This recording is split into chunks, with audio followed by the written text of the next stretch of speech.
Assalamualaikum warahmatullahi wabarakatuh. Perkenalkan, nama saya Dede Tatang Suryana, NPM 10120238 dari E3, ingin mempresentasikan mengenai fungsi dan peran Rasul dalam kehidupan manusia.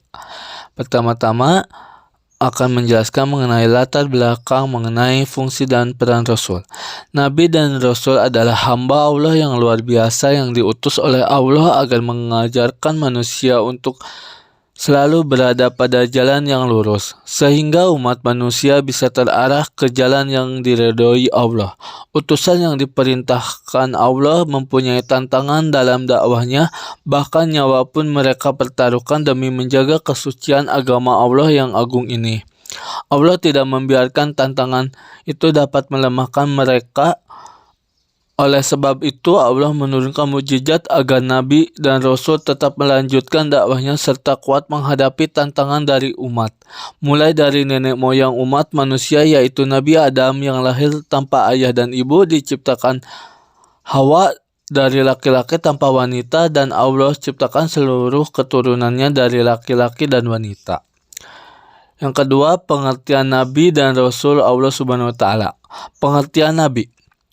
Nabi adalah seseorang yang mendapatkan wahyu dari Allah Subhanahu wa Ta'ala untuk dirinya sendiri, sehingga tanpa ada kewajiban baginya untuk menyampaikan wahyu tersebut kepada orang lain. Berdasarkan Ensiklopedia Islam Indonesia telah menjelaskan bahwa Nabi atau jamaknya Anbiya atau Nabiyun yang merujuk pada bahasa Arab berarti orang yang memberikan atau menyampaikan berita. Dalam sejarah kamus dijelaskan pula bahwa An-Nabi itu berarti orang yang menyampaikan berita dari Allah Ta'ala tentang keesaannya, menjelaskan masalah-masalah yang gaib, dan memberitahukan bahwa dirinya adalah seorang nabi. Perlu diketahui bahwa seorang dapat dikatakan sebagai nabi sebab memiliki derajat yang tinggi di hadapan manusia lainnya. Pengertian Rasul. Sementara itu, Rasul adalah seseorang yang mendapatkan wahyu dari Allah Subhanahu wa Ta'ala tidak hanya untuk dirinya sendiri, tetapi juga harus disampaikan kepada umatnya. Maka dari itu terdapat pernyataan bahwa Nabi itu belum tentu Rasul, sedangkan Rasul sudah pasti adalah seorang Nabi. Dalam sejarah agama Islam, Rasul terakhir yang diutus oleh Allah Subhanahu wa Ta'ala adalah Nabi Muhammad SAW. Oleh karena itu, apabila setelah Nabi Muhammad SAW wafat, lalu ada seseorang yang mengaku bahwa dirinya adalah seorang Rasul, maka umat dapat melakukan penolakan dan menganggap orang tersebut sebagai orang yang merusak agama. Yang ketiga, pengertian perbedaan Nabi dan Rasul Allah Subhanahu wa Ta'ala. Meskipun Nabi dan Rasul itu sama mendapatkan wahyu dari Allah Subhanahu wa Ta'ala, tetapi ternyata keduanya memiliki perbedaan. Apalagi adanya pernyataan bahwa seorang Nabi itu belum tentu Rasul, tetapi seorang Rasul pasti seorang Nabi. Perbedaannya, Nabi yang pertama berasal dari kata naba yang berarti berita atau informasi. Yang kedua, manusia pilihan yang diberikan wahyu oleh Allah Subhanahu wa Ta'ala untuk dirinya sendiri dan tidak mempunyai kewajiban untuk menyampaikan kepada umatnya. Yang ketiga, tidak berkewajiban untuk menyampaikan wahyu dari Allah Subhanahu wa Ta'ala kepada umatnya. Yang keempat, melanjutkan syariat yang telah disampaikan oleh Nabi sebelumnya. Yang kelima, tidak memiliki sifat tabligh. Yang keenam, tidak mendapatkan kitab suci. Perbedaan Rasul. Yang pertama berasal dari kata rasalah yang berarti utusan atau penyampaian. Yang kedua, manusia pilihan Allah Subhanahu wa Ta'ala yang diangkat sebagai utusan untuk menyampaikan firman-firman-Nya kepada umat manusia agar dijadikan sebagai pedoman hidup. Yang ketiga, wajib menyampaikan wahyu dari Allah Subhanahu wa Ta'ala kepada umatnya. Yang keempat, membawa syariat baru. Yang kelima, memiliki sifat tabligh. Yang keenam, mendapatkan kitab suci dari Allah Subhanahu wa Ta'ala. Selanjutnya, tugas Nabi dan Rasul Allah Subhanahu wa Ta'ala. Yang pertama, mengajarkan ketauhidan Kedua, mengajarkan kepada manusia bagaimana cara beribadah. Ketiga, menjelaskan hukum-hukum Allah Subhanahu wa taala baik berupa perintah maupun larangannya. Yang keempat, menunjukkan jalan yang lurus kepada kaumnya.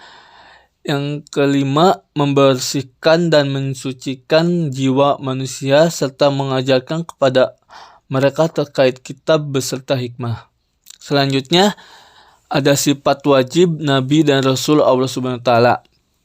Sifat wajib adalah sifat yang pasti ada serta dimiliki oleh para nabi dan rasul Allah. Maka dari itu, seseorang tidak bisa disebut sebagai Rasul Allah apabila tidak memiliki sifat-sifat berikut.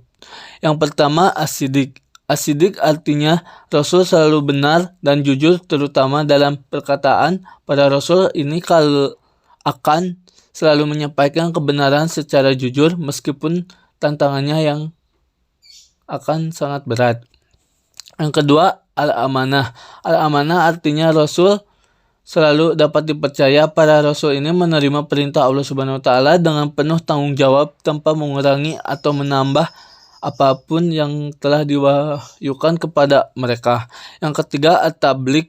At-tabligh artinya Rasul selalu menyampaikan wahyu Allah Subhanahu wa taala. Maka dari itu, para Rasul Allah tidak akan menyembunyikan satupun ayat dan akan selalu disampaikan kepada umatnya. Meskipun dalam menyampaikan kebenaran tersebut, para Rasul ini akan mendapatkan perlawanan dari umatnya, tetapi tidak akan membuat gentar dalam menyampaikan wahyu Allah Subhanahu wa taala. Yang keempat, al-fatonah. Al-fatonah artinya Rasul memiliki kecerdasan yang tinggi. Para Rasul ini dibekali kemampuan hebat untuk menghadapi umatnya, terutama yang menentang. Selanjutnya, sifat mustahil Nabi dan Rasul Allah Subhanahu wa taala. Sifat mustahil adalah sifat yang tidak mungkin dimiliki oleh Nabi dan Rasul, sebab mereka adalah orang-orang pilihan yang terjaga, terpelihara, bahkan terhindar dari dosa atau maksum.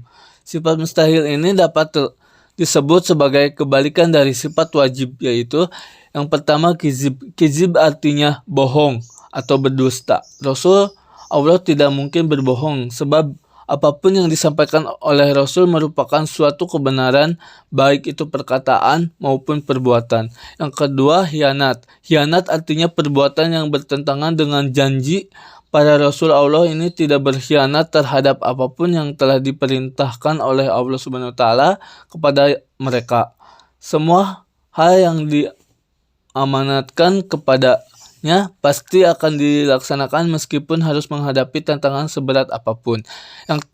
Yang ketiga, al-kitman. Al-kitman artinya menyembunyikan. Para Rasul Allah tidak mungkin menyembunyikan kebenaran yang telah diperintahkan oleh Allah Subhanahu wa taala.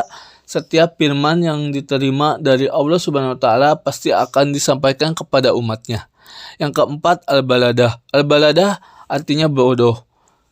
Seorang Rasul Allah tidak mungkin bodoh, meskipun Rasul itu tidak bisa membaca dan menulis, tetapi beliau sangat pandai. Selanjutnya, sifat jaiz Nabi dan Rasul Allah Subhanahu wa taala. Sifat jaiz bagi Rasul itu adalah sifat kemanusiaan, yang artinya Rasul juga memiliki sifat sebagaimana manusia pada umumnya, seperti rasa lapar, haus, sakit, mengantuk, sedih, senang, berkeluarga, dan lain-lainnya. Bahkan seorang Rasul Allah juga akan tetap meninggal dunia sebagaimana manusia biasa.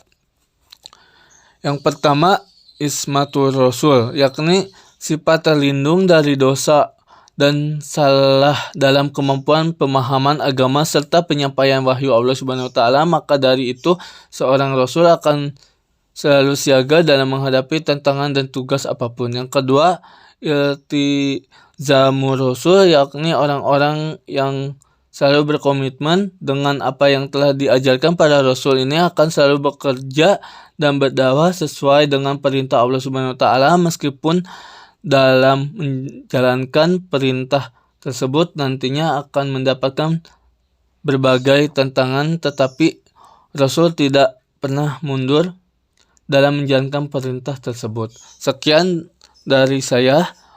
Wabillahi taufiq wal hidayah. Wassalamualaikum warahmatullahi wabarakatuh.